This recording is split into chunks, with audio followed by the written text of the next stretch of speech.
In a live stream that I hosted recently, somebody asked me a question and I felt like it deserved its own standalone video. The question was, why is it a bad idea to starch your pre-cut fabric? And the answer is actually really simple, because it wasn't starched before it was cut. But I'm going to explain why that matters in just a moment. Hey friends, welcome back to my sewing room. My name is Becca. In today's video, I am going to demonstrate using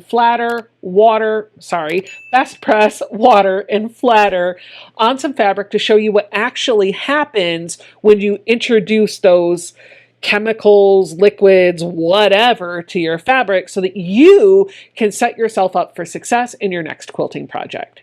So I mentioned that the reason why it's a bad idea to starch your pre-cuts is because it was never starched before the fabric was cut, and that is absolutely true. But what's actually happening behind the scenes is what makes it a problem.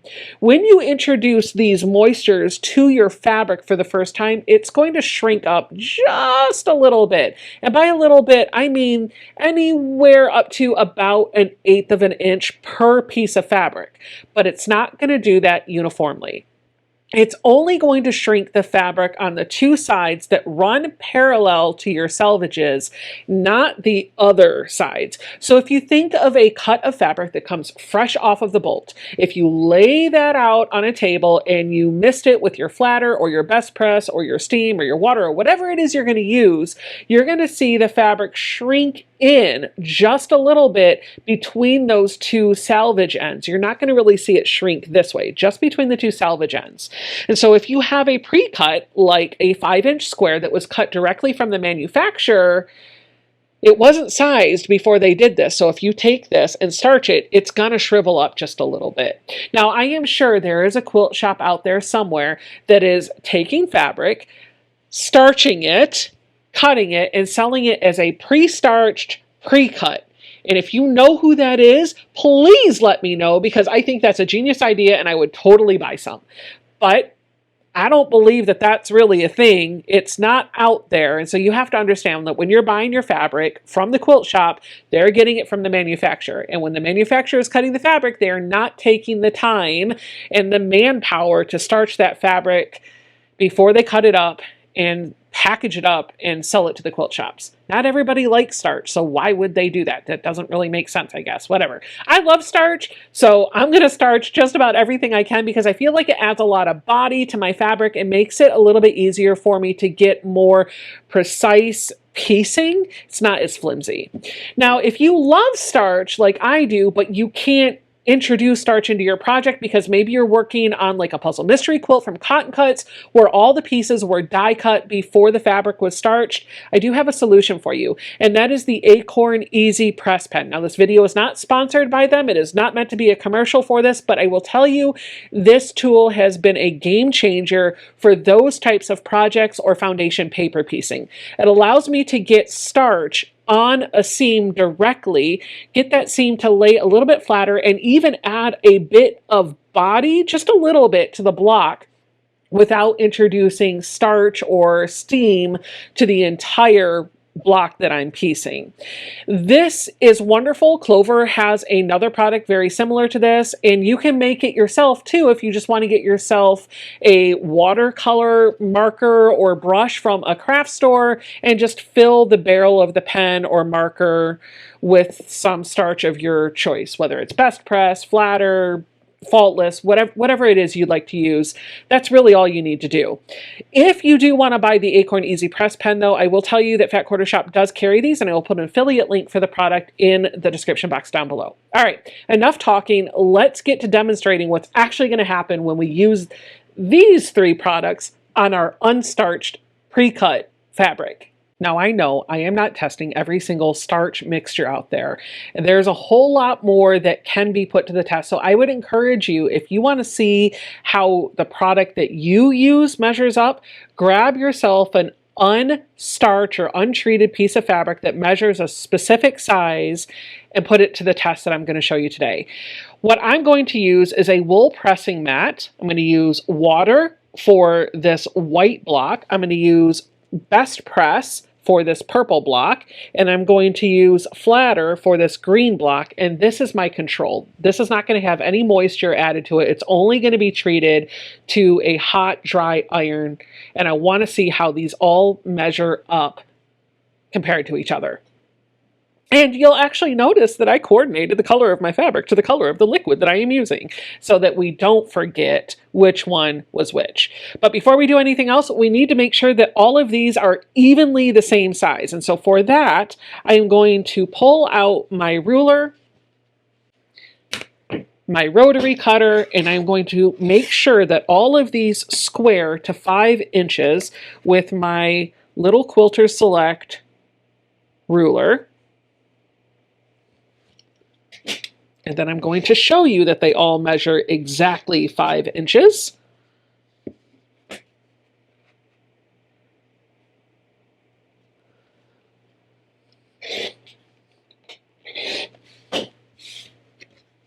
There's one.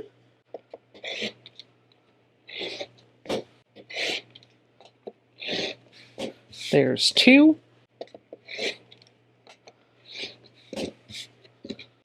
There's three. And here is number 4. By the way, do you see how much I trimmed off of supposedly 5-inch squares? These were actually pretty dang accurate, but every pre-cut is not created equal. Sometimes the manufacturer measures the size of the pre-cut from the outside of the pinked edges, and sometimes they measure it from the inside of the pinked edges, and sometimes that pre-cut is not cut by the manufacturer at all. So if you ever need to just make sure that your pieces are exactly the size that they need to be, you might want to test out one piece and see where it lands on your ruler. I am confident now that all of my squares are exactly the same size, and I am showing that to you here. If you take a look at the video right now, you can see that each one of these 4 squares that are laid out on my mat are aligned so that they are within a 5 by 5 section of the mat, and every square is touching all of the lines around all 4 sides. If it's skewed by a hair or two, it's really just because of how I have it laid, but you can see that they are definitely 5-inch squares. So I'm going to pick these up. We're going to bring in a wool pressing mat, and I'm going to use my control piece, and I'm just going to press this with a hot dry iron.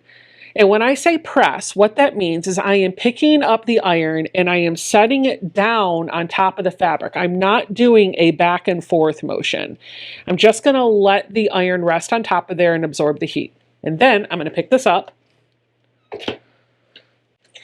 And now that we've done that, we're going to set this aside. That's our control piece.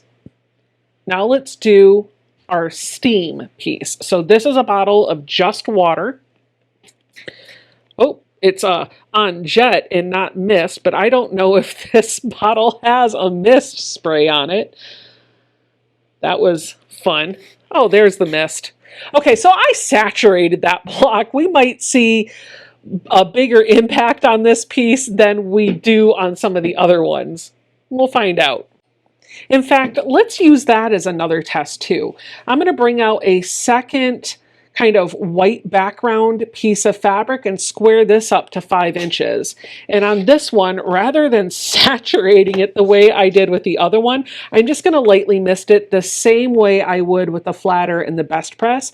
And we're going to see if the amount of moisture that we introduce to our ironing makes a difference. So here's the doused block. In fact, let's just go ahead and make that completely soaked. And then this one, we will just lightly mist. 2 pumps. That's all we're going to do. Now I'm going to come in with an iron. This is set on high heat, and I'm going to do the same thing that I did for my control piece. I am pressing. I am not moving the iron. In fact, I'm not even touching the iron, and I am over exaggerating when I pick that iron up and set it back down. I did one of these tests in a short before, and what was actually happening for me is I was moving it back and forth, and I was lifting the iron off of the fabric by maybe 1/8 of an inch, 1/4 of an inch, but a couple of folks had commented that it looked like I was ironing and not pressing, and that was the reason why the fabric distorted. But I promise you that is not why the fabric distorted. It is because of the moisture. So I am going to over exaggerate that pick up and set down every step of the way so that you can be guaranteed that I'm not doing the ironing motion, I am doing the pressing motion. I'm going to feel the block to make sure that it feels dry. That one obviously needs a little bit more time under the iron because it was very, very soaked. Okay. Feel like there's going to be a lot of dead air here if you're going to watch the iron be on the fabric the entire time, because I want you to see what's happening, and I want you to think that there's a sleight of hand going on. So these are our water fabrics. Remember, this one was soaked, this one was not. I will set these up by the water bottle. Now I'm going to bring in my flatter. And I'm just going to do a couple of pumps here. This is a smaller pump, so I did like 4, but that's the same amount of moisture that I did with 2 good sprays of this. Ooh, and that's the mint scented flatter. Oh, this actually smells really good. It's Menthe Savage. Oh, no, I'm sorry. That's a different language. It is called Wild Mint. Love this. That smells wonderful. Okay, we're going to pick this up and put it back over here. I'm just making sure that I'm really soaking up and drying the spray that was put on the fabric. Okay, one more time over here. Okay, put the iron away. And if I didn't mention it, I am using a Panasonic cordless iron, model number WL607. It has a ceramic sole plate on it, and I have my heat setting at high for cotton or linen. Ooh, that feels nice. I'm going to set that aside. And the last one that we have up to test is the purple square for my best press. I'm just going to do, maybe that was I think that was about the same amount as the rest. I'm not measuring it. And here we go. We're going to let that sit on one side of that piece of fabric. We'll pick this up, set it on the other side.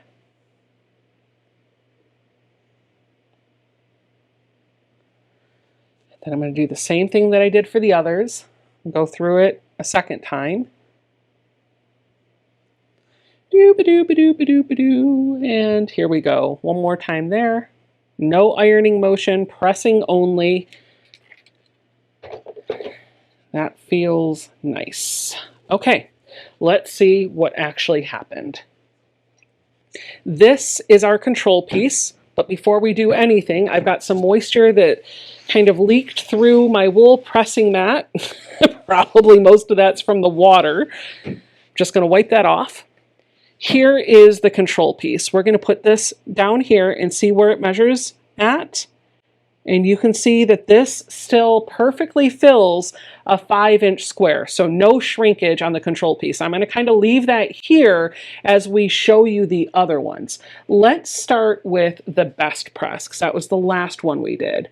When I set this here, and I try to get it lined up, do you see how these two sides perfectly hit those lines, but right up here, it's about 1/8 of an inch shorter, and it's not consistent all the way across. It's not a straight 1/8 of an inch.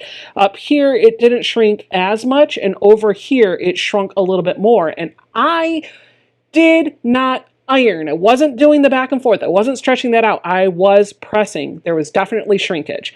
So, best press has shrinkage. Let's take a look at flatter. I'm going to lay this here. I feel like I see a little bit more shrinkage out of the flatter than the best press. This is a consistent 1/8 of an inch all the way across. The best press wasn't as much. Okay, so those both shrunk. Now, these are the two pieces that we did with water. This is the one that we soaked with water.